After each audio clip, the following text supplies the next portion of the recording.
on this the last 3 Sundays. Somebody said thankful. So thankful. So today, if we're thankful and we're so thankful, we ought to be determined. Somebody said to run for Jesus. Throughout ever since the last Thanksgiving, we've been talking about telling the Lord thank you. We have so much to be thankful for. So that we didn't come to the conclusion that we ought to just be thankful.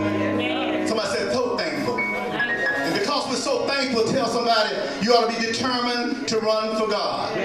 You ought to be determined to run for Jesus. We're coming out of Psalms 132 to look at verse 1 quickly. Psalm 132 verse 1.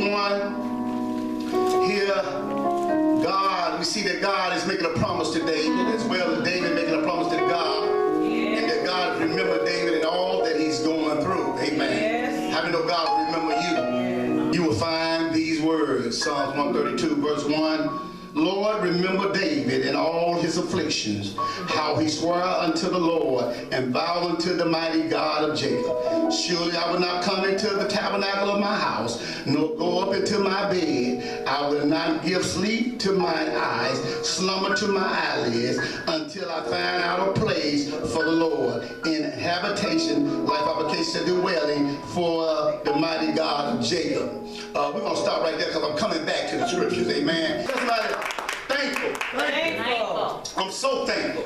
So thankful that I'm determined to run for Jesus. Yes. Anybody determined to run for the Lord? Yes. Oh, glory to God. I'm thankful. Thankful. And I'm so thankful. Yes. And I'm determined to run for. But see, what it is here, we're going to see David is feeling like I'm feeling. So let me give you a word. The word is desire. Desire. Now, I don't know what your desire is, but the biblical desire simply says want, long for, request, delight in, urgently seeking after. Do you have a desire? Yes. If your desire is to, you determined to run for Jesus, is your desire? All right. And then, not only that, then we have the word motivation. Motivation. The act or process of motivating. An incentive, inducement, or motive. Especially for an act. Not only I got a desire going like David had, but I'm motivated. Yes. And it leads to the biblical determination. Determination is the act of making or arriving at a decision. The old folks used to say to the church, "Hey, Bobby, my heart is fixed. Yes. And my mind is made up." In other words, I done arrived to the decision. I'm riding with Jesus all the way. All the way. I got my hand in the winding check. I can't give up now. All right. So determination is the act of making or arriving at a decision. The decision arrived at. All right. A strong resolve. That word resolve means beginning to know. Somebody said, now I know. Now I know. He knows my name, and now I know I'm a child of God. All right. Yeah. Determination also is the quality of being resolute, firm in purpose. But God was telling me as I gave this message, he said here, you already a winner. Just quickly, I won't too long. He said, you already a winner. Look at all I have done for you. Yes, sir. Yes. 2013, you had 4 or 5 people witness that they already said they would get ready to throw some dirt on you. Lord have mercy. In the man for 3 months, we do $1 million, make sure. God said, you already a winner. When you can look at your toes now, here 10 years later, almost 10 years later, you standing up preaching in the pulpit. You walking. Yeah. I would tell Ricky and Vanessa Gwen, y'all stood in my body right now, it feel like one leg I got 100 pounds. Another time, 200 or 300 pounds in the middle of my spine. My body's just heavy. Wow. Because spine, but somebody said, look at God. Amen. You're already a winner. Thank you, Jesus. That's why I feel like David said, I got a desire that leads to motivation. And I'm determined because, see, if anybody had an excuse, it could have been me. So it could have been me. I could have said, Lord, I got sick and I almost died. I'm going to go sit down in 2013. All right. But God said, if you're going to go sit down there, I should never let you walk again. My God. I should never get you out of Pampers. Yeah. Oh, no. I should have had your wife every day, 3 times a day using a cap on you. Because you couldn't pee on your own. Oh, y'all better have church with me. Anybody determined to run. And God said, look here. Everybody saw what you went through should have been enough to give them a desire and motivation. I don't wish this on my worst enemy. This should have to happen to you. He said, I saw what you did for Randy, God. I'm going to serve you. Amen. I saw what you did for Randy, God. Thank you. Thank you. I saw what you did for Randy, Lord. So I'm determined to run because I don't want to have to go through that. Amen. As we get into Psalms 132 here, they said the Ark of the Covenant. The Ark. or the Ark of the Covenant, it was in this ark, Ricky, there was a beautiful chest that held the 10 Commandments. It later also held the books of the law, manna bread, and Aaron's rod. For Israel, the ark was a symbol of God's presence, God's promise. Somebody said God's power. The 3 P's: present, God's promise, and God's power. It was part of their tabernacle. A movable reminder of their exodus and of God's leadership. David was a man after God's own heart. And God said David had some ups and downs and twists and turn around, but God said he's a man after, when God look at you, are you determined to run for Jesus? But when God look at you, can he see that you have a heart just for him?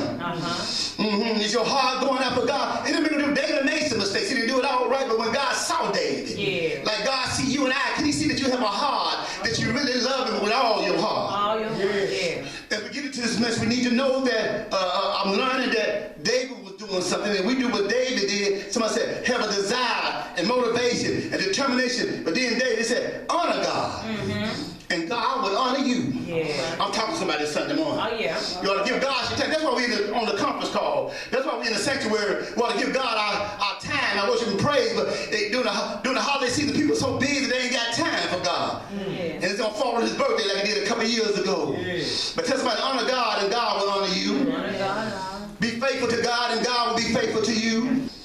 There's nothing you can do for God that God won't do in return. Help somebody. He'll do it first. Let me say it again. There's nothing you can do for God that God won't do in return. Matter of fact, he probably already did it first.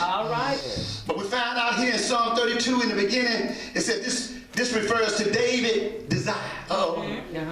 Desire, motivation, determination. It says, talking about David, it says, refers to David's desire to build God a temple queen. We're going to see that right now it's a movable tent.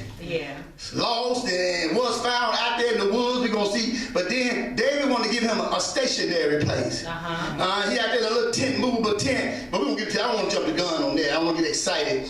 But his desire, Gwen, what's our desire as we worship God today? But David's desire was to build God, somebody said, a temple. And when David became king, he built a beautiful palace. But he was troubled when that the Ark of the Covenant, the symbol of God's promise, the symbol of God's presence, the symbol of God's power among his people remained in a tent. I bet y'all about to come on, follow me now. But it said here, this so bothered David.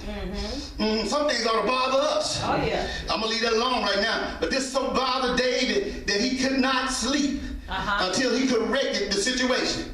When it comes to being faithful to God and serving God and giving to God, it ought to bother you when you can't come and go. When you can't do for God. You can't be a soul winner and a witness. You can't give your tithe, your dime, your offering. I wasn't going to say it, but I'm going to say it anyway. It ought to bother when you can't serve God that way.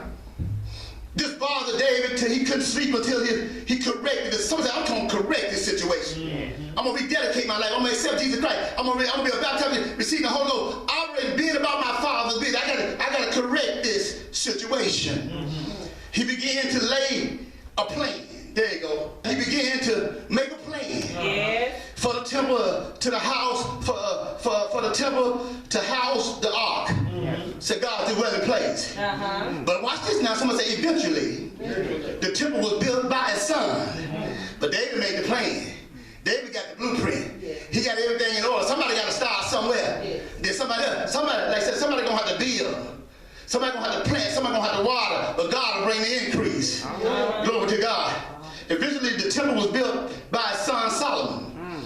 We must live so close. I want somebody to hear me right now. What you so thankful? Are you determined to run for God? We must live so close to God that we become restless until God's will is accomplished. Somebody said through me and through us. Let me say that again. We must live so close to God that we ought to become restless until God's will is accomplished through us. It ought to bother you. You ought to be so restless that you can't get things done the way God would want you to do them. That you're not operating in God's will like you should. Somebody say, I'm determined to run for Jesus.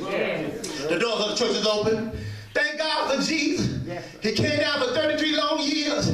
He healed the sick, gave sight to the blind, opened their ears, and made the lame walk and raised the dead. Yes. And they marched him up a hill called Mount Calvary. Yes. They hung him high and they stretched him wide.